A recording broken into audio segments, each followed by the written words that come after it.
knife design is what can separate a knife maker. We have knife makers out there that all they do is design.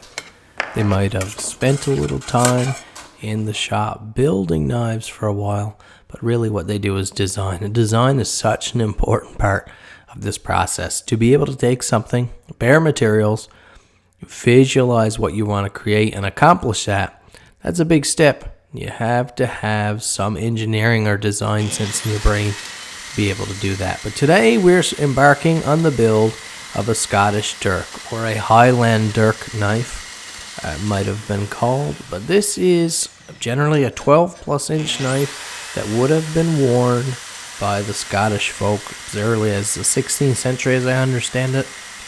Now today they are kept more for ceremonial or historical purposes, and that is what this knife is going to be used for here. Of course, it won't be actually used for stabbing and thrusting and defense, but it is more of a ceremonial piece. But even so, all of my knives are built to full functional quality. I never build something that's just slight enough or robust enough to only be a mantelpiece or display piece. All of my knives, no matter how decorative, no matter how beautiful, are fully functional pieces, and this knife here is no less than that. Now there can be a lot of stylistic variances across the Dirk knives, but this one here is getting something a little more traditional. A fuller like this, a one-sided fuller, is pretty common, but maintaining that dagger shape. It's common for them to only have one bevel, but the knife is usually a symmetrical dagger style pattern. And that's what we're building here. Single bevel. We have this beautiful ceremonial knife ground in. Now this is filed such that if I were to grind a second bevel now, it would meet that one just right and then taper in, and they would create a straight line up here at the nose. The two bevels would come in, and where they would meet, they'd finish off in that straight line. We only want a single bevel. That's what we've been asked to do. I believe that is customary, so we have that beautiful fuller all the way along. That is pretty signature of these knives as well. Now we've got to come up against this shoulder. This is one of the trickier parts to get just perfect here, but we've got to get this just perfectly flat and square here, so that when our first bolster goes on, near seamless fit, as perfect as we can get it. I'm steaming up here, but you can see beautiful finish there. Now we've also got to do some file work on this knife, so let's take this one through the steps, get it ready. All that stuff is stuff that has to be done before heat treat. If you're going to be messing much with guards like this, it's best to have some type of file guide like you see here. I made mine, but you can buy them. They're relatively inexpensive, but you'll definitely want one. Will make life a lot easier for you.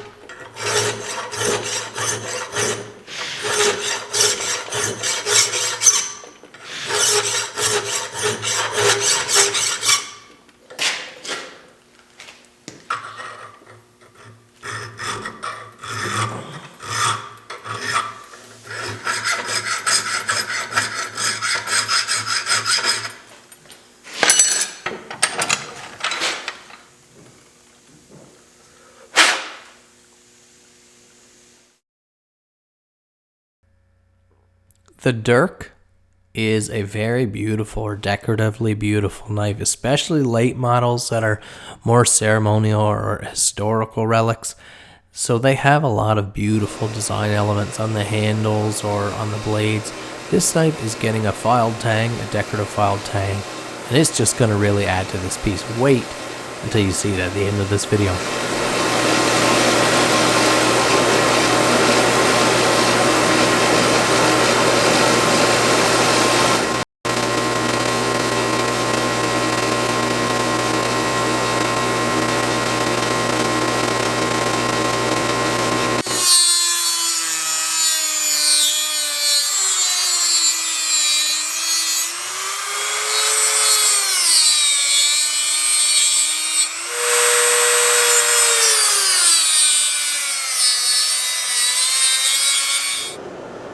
Into the forge to be properly heated.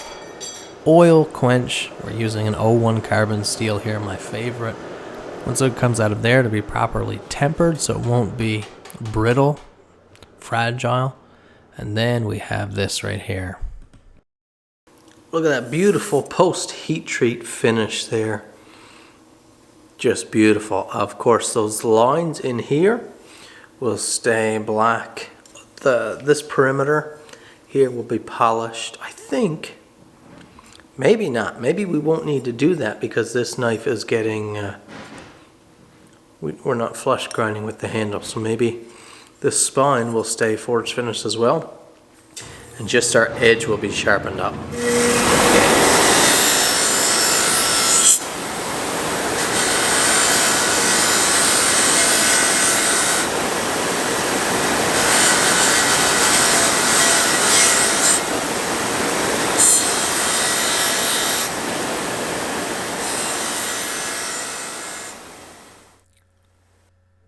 Now what's typical for these is what I would call a reduced tang design. Some of them actually have completely hidden tangs, just partial tang, but this is just a reduced tang, so it's more slender. You won't see the tang through the handle. The handle will be a slip-on design and in the end will be peen, but you need to mill the width of the tang out of the material for this. So that's what I'm seeing here now. We have a multi-part design that will assemble in pieces, but each of those pieces need to be individually milled to dimension so they can slip on over the tang, just like this first piece of copper here. I already built a Ski Do, which is another Scottish ceremonial knife. I already built one for this client just last year, and this one's being built to match. So we're doing copper and the same green burl wood we use on his Ski Do. We're doing on this Highland Dirk, so they'll match. This is just going to be a beautiful thing.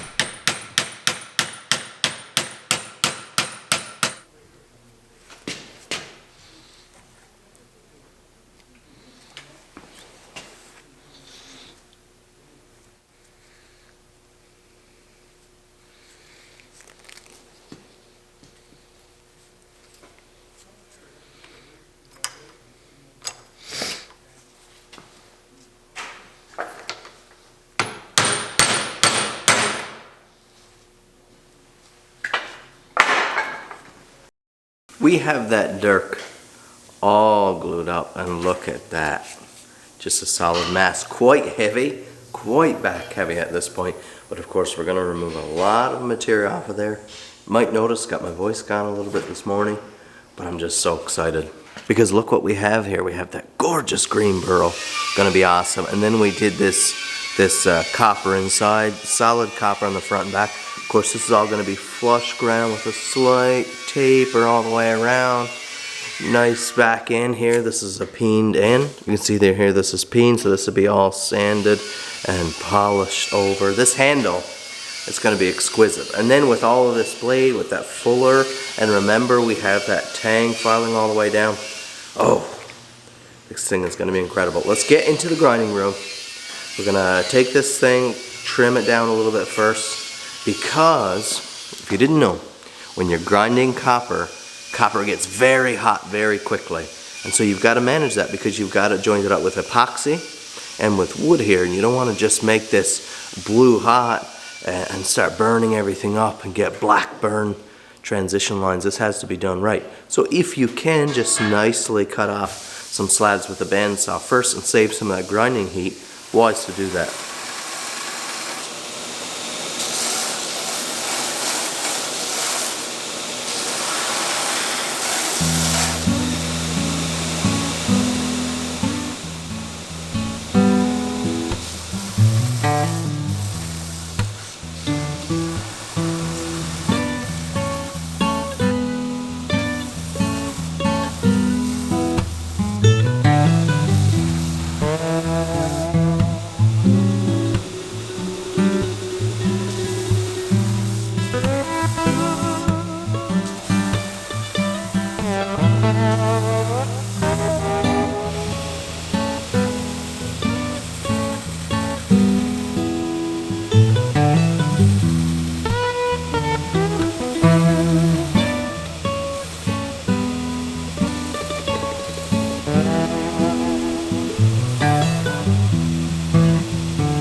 Are you ready to see this beautiful knife? There it is, full forge finish. Fullered. Look at that. Her tang filing all the way along. Look at that handle. Oh, I just love this thing. It feels so good. The weight, the balance, the dimensions just feels really, really awesome. Look at the figuring in that green burl. Just wild, almost like a depth to it. In that polished copper. Love, love it. Filed tang.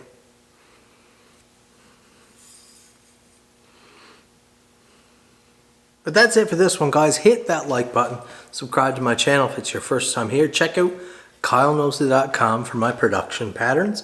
There's plenty of stock up there now if you're interested. Custom leather belts, lots of good stuff. And for custom inquiries, builds like this, that dream build that you can't seem to find online anywhere, can't seem to find in store, I'm betting we can make it happen. But my email will be down in the description. You can find it on the websites all over. You can email me and we can discuss a build like this. Thanks so much for watching. Make sure you come back. The next part of this series, we're going to do the leather work for this beauty. We'll sharpen it, put an edge on it, do the leather work. It's getting a clan crest, I believe. Make sure you come back. Thanks for watching. We'll see you in the next video.